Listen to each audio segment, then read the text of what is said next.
आज हे जे काही उद्योग मंत्री बसले स्वतःचे उद्योग जोरात चालू आहेत, जोरात. थांबा ना जरा, असं करंट मध्ये मला नका येऊ देऊ. असं एकदम मध्येच लोड शेडिंग होतो, मध्येच करंट येतो, असं नका करू. यांचे उद्योग जोरात सुरू आहेत. पण उद्योग मंत्री झाल्यानंतर किती उद्योग तुम्ही महाराष्ट्रामध्ये आणले? दावोसला गेला होतात, कोण कोण बरोबर होतं त्याची यादी तुम्ही खरं प्रामाणिक असाल तर प्रामाणिकपणाने यादी द्या. कोण कोण बरोबर होते?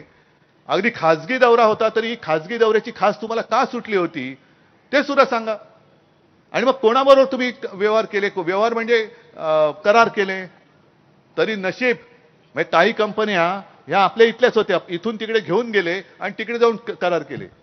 मी बघत होतो, कदाचित असूही शकेल लोणावळ्याच्या चिक्कीवाल्याला तिकडे जाऊन चिक्कीचं दुकान थाटू असा करार नाही केला, कारण काही करू शकतात.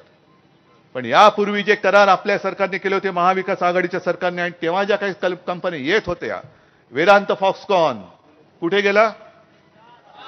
गुजरात. बल्क ड्रग पार्क कुठे गेला? टाटा एअरबस. फिल्मफेअर, क्रिकेटची मॅच, आणि जे आदित्य विचारतो तेच, हे सगळे करार गुजरात. म्हणजे सगळं गुजरातला ओरबाडून नेत आहे.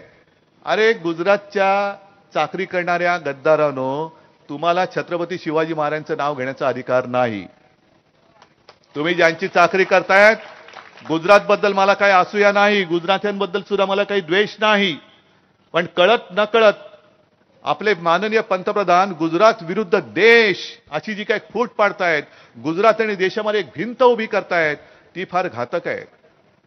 राम मंदिर बांधलं, अभिमानाची गोष्ट आहे, आम्हाला सुद्धा आनंद झाला. शिवसेनेने आणि शिवसेना प्रमुखांनी सुद्धा तेव्हा मोठी भूमिका बजावली होती. आणि भास्करराव तुम्ही बोलता ते बरोबर आहे, भाजपा होता कुठे? विश्व हिंदू परिषदेची लोक येते, अशोक सिंगल यायचे, अशोक सिंगल यायचे.